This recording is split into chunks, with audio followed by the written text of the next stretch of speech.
Mr. Edet, thank you very much for joining us on the news. Thank you very much for giving me this opportunity. As expected, the draft code of practice released by your agency in collaboration with stakeholders has received both objections and commendations from far and wide. How long did it take to come up with this draft? Well, it's been about a year in the making. We have been working on this since we got a directive from the federal government sometime in August last year to come up with adequate frameworks to ensure safety of Nigerians while using the social media. Industry watchers have described it as a clumsy attempt to usurp the powers, functions, and authority of the National Assembly. How do you react to that? I think we should understand the nature of legislation in Nigeria. NITDA has the power to create subsidiary legislations as contained in Section 6 of our Act. And this is one of those codes that we have developed to ensure that there's safety online and also to deal with all the various issues and complaints we've been receiving about content online that are not in consonance with the law of our country. So we do have that power as a subsidiary legislation to make those kind of regulations. Just to add to the voices that were not too happy with that code, especially ahead of the 2023 elections, they're saying this is an attempt to muzzle the right to freedom of expression online. What's your take? I think we should understand the fact that the code does not restrict anybody from expressing their opinions or whatever interest they have online.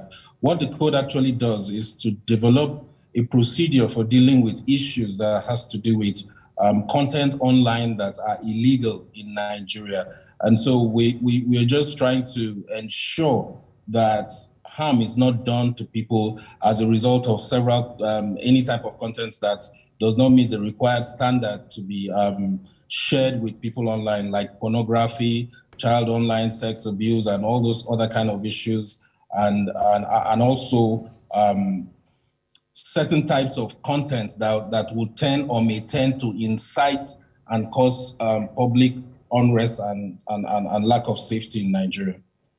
The internet, the name itself, World Wide Web, everybody has access. How do you propose to regulate, so to speak, the content that people have access to online in Nigeria?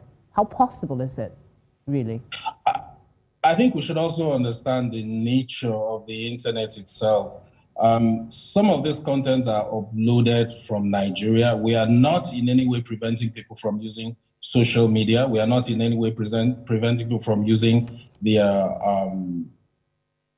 rights to expression. What we are saying is that if there is a content that can be viewed from Nigeria, it should not violate our laws. So let's use the internet in a safe manner. Let's use the internet in a manner that will promote the use and bring trust to people that are using this internet. I quite get the point you're making with that, but my question remains. There's a multiplicity of content of all kinds of nature, both good and bad, online in Nigeria.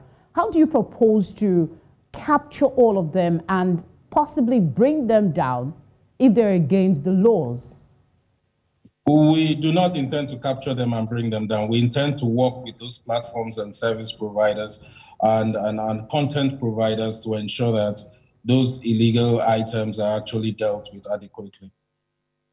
In today's globalized world, is it really possible or realistic, if I may use that word, to expect global internet platforms like Facebook, Twitter, and others to register with the government of every country in the world where they have users and set up offices in all of these countries?